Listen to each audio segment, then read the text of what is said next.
The January 25th edition of This Week in South Carolina in session. I'm Gavin Jackson outside the Statehouse here in Columbia. Well, lawmakers just wrapped up their third week in session here, and it was kind of a light day here in the Statehouse, and we're going to bring you some highlights of Governor McMaster's State of the State address, Representative James Smith's Democratic message, and some lawmaker reactions to both of those later today. However, I want to talk a little bit about what happened this week and what we can expect to see next week here in the Statehouse. Now, in the House today, the lawmakers postponed debate on another bill dealing with utility regulation reform, having already passed two bills earlier this week. I'm going to give you some more details, but let's go to the House really quick so I can give you some details about what those bills kind of entail right now, because they are a little complicated and they do stem from the VC Summer nuclear power plant expansion debacle. The House approved one bill that gives the Office of Regulatory Staff subpoena power and created a consumer advocate for ratepayers. Another bill the House sent to the Senate this week replaces the current Public Utilities Review Committee, which screens candidates for the Public Service Commission. The Public Service Commission then sets utility rates in the state. Now, members of the new PURC will be subjected to tougher rules and guidelines. The Senate was only in session today for 3 hours. However, out of those 3 hours, only 45 minutes were conducted publicly. That's because the remaining 2 hours and 50 minutes was conducted in a closed-door executive session. And we don't have any real details about that executive session, but that was basically what happened today in the Senate, and they closed out their week here in the Statehouse. Now, we're going to come back next week, and I spoke with Senator Shane Massey, who's the Senate Majority Leader, after the governor's speech last night, and he was telling us that he wants to see some of those bills that the House sent over and some other utility reform bills to start getting some traction in the Senate next week. So far, we've only seen those bills getting traction in the House, so it'll be interesting to see what we see happen next week in the Senate. And when do we start seeing movement on that? Is there any timeline, at least in the Senate, when you guys want to start taking up some of these bills? Yeah, so the House has started out first, and we knew that was going to happen all along. I think you're going to see some subcommittee action in the Senate, probably even next week, but certainly very soon to try to start moving some of those things along. And it's going to be a step-by-step process because there's several pieces of legislation we have to consider. But I think we'll take it one at a time, and hopefully we'll be able to come up with a good solution for people. Now, this is the first time Governor McMaster will be delivering his State of the State address since he became governor exactly a year ago today. That followed the resignation of former Governor Nikki Haley, who was appointed to become the U.S. ambassador to the United Nations by President Donald Trump. So this is McMaster's first State of the State speech, which gives him the opportunity to lay out his legislative agenda for the year in front of lawmakers who are already in session here in Columbia. Ladies and gentlemen, our state is strong. Today, we stand at the dawn of a new prosperity. But with the federal government cutting taxes, it's now important than ever for us to do our part. To that end, I recently unveiled my executive budget, which proposes a $2.2 billion tax cut for every South Carolinian. In South Carolina, our workforce must keep pace with our own success. Despite our low unemployment rate, we still have an estimated 60,000 jobs out there available throughout the state. I ask each member of the General Assembly to work with me to station a trained police officer in every school, in every county, on every campus, all day, every day.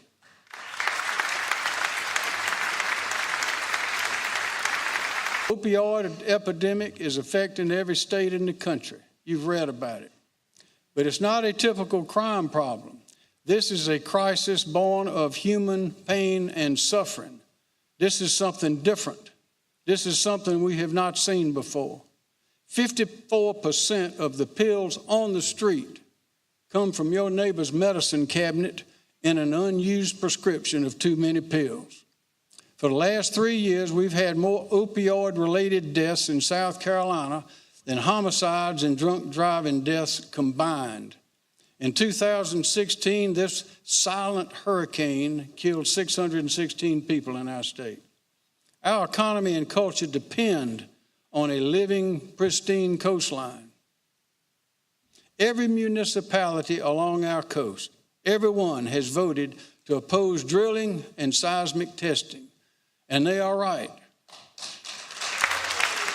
We cannot take a chance. We must do whatever it takes to preserve this economic paradise that we call the beach or the marsh or the coast or the low country. Ladies and gentlemen, we must do whatever it takes because that coastline is made of gold for the people of South Carolina. 2 years ago, Governor Haley asked Attorney General Travis Medlock and me to co-chair the Ethics Reform Commission. Our group proposed sweeping reforms, some of which have been implemented, some not. My goal as governor is to see them all implemented. You send me the bills to strengthen the public's trust in government, you send them to me and I will sign them and we'll make progress. Santee Cooper and Scanner's decisions to suspend and abandon the construction of 2 nuclear reactors at the V.C. Summer Nuclear Station require us to take action immediately, but carefully. Send me a bill that replaces the Base Load Review Act and prevents ratepayers from being charged in the future for the abandoned reactors, and I will sign it. Send me a bill that continues to place the financial burden for the failure on the ratepayers, and I will veto it.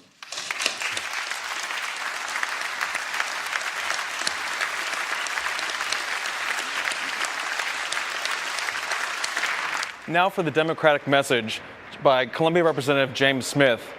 And I'm tired of seeing South Carolina on the bottom of every list we want to be on the top of, and on the top of every list we want to be on the bottom of. And I know you are too. There is absolutely nothing you just heard from the governor's version of the state that will change that. The state of the state should be about our future, not the governor's political future. And I, along with members of the Democratic caucus in the House and Senate, are ready to tackle the important issues facing our state. We are ready to work with our Republican colleagues to find the right answers to the real challenges. All of the legislature should speak with one voice and say, there will be no drilling off South Carolina's coast. The billions of dollars and thousands of jobs generated from tourism should not be placed at such a risk. And the bipartisan override of the governor's veto of the desperately needed infrastructure plan has set South Carolina on a course paving our way for new economic opportunities. Support our teachers. They are on the front lines in our educating our children. We can and should increase their pay to the Southeastern average. Support their professionalism and improve recruitment and retention. We must insist that we are one South Carolina and not two. Some say that there is a forgotten South Carolina. But in our South Carolina, no one and no place can be forgotten. We need a deliberate focus on rural economic development to ensure that the building blocks for economic opportunity are present. South Carolina is just one of only 4 states without an equal pay law, and it is past time the legislature act and pass equal pay for equal work. I know we can do these things if we all work together. Look, one-party absolute power has not served South Carolina well. I believe that the people of our state are tired of the partisan trench warfare. I believe you are tuned in tonight for the same reasons I stand here tonight. We deserve better. And that was Representative James Smith of Columbia giving the Democratic message. Now I'm joined here live in the Statehouse lobby with several lawmakers, including Senator Harvey Peeler from the upstate. Senator Peeler, tell us about your thoughts on the governor's first State of the State address tonight. Well, good evening. I tell you, Governor McMaster is relatively new at being governor, but he's not new at South Carolina government. It's like that commercial, he knows a thing or two because he's seen a thing or two, and that came through loud and clear this evening in his State of the State address. And one of those main things was the SCANA situation, and obviously that was a big news coming out yesterday when he's saying he wants a bill coming to his desk that repeals the Base Load Review Act. What's the read in the Senate like that? Do they want to send him a bill like that, or are they going to send him a bill that he might veto? Look, I think it's going to be a fight in the Senate, to be candid with you. And I think it's going to be a tough fight. But I suspect that right now that most of the people are in line with that. Look, I've thought all along it's very difficult to defend allowing the utilities to continue charging people for something they're never going to get. I don't know how to sell that to the people that I represent. But I'm glad to hear the governor take a position on it. It's important to know where he is, and hopefully that'll help us get together and work on some solutions. What I hear tonight from the governor is what I've been hearing for the last 12 years from the Republican governor, is that as we got problems, this is how we fix them, and nothing happens. This state government is just like Washington. They're controlled by Republicans in the White House, the Senate, and the House of Representatives, and nothing gets done. We'll keep hearing the same thing over and over and over and over again. I think it's time for us to do something else. I think it's time for us to change leadership. I don't want to sound partisan, but I've been hearing this for 12 years, what our issues are, and the people who are in charge are not doing what they say they should be doing.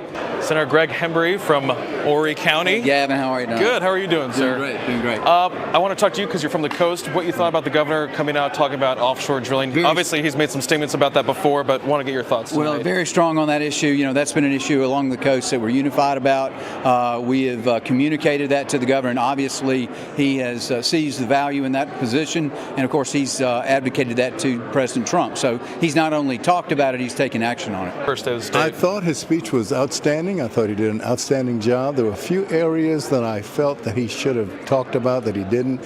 One was education and the charter schools. Charter schools are good, but it's taken away from public funding. So that's a problem. The other issue was he didn't mention health. Health is very important in our state. Everybody appreciates the BMWs and the large corporations, but we've got to help the small businesses out. You know, and I also wish he would have given a more unifying message, particularly given his alignment to President Trump. I think that it would have been nice for South Carolinians to hear in a moment when everyone in the state is watching that Governor McMaster is a governor for all people living here, not just some. And that concludes our coverage of the third week of the legislative session here at the Statehouse in Columbia.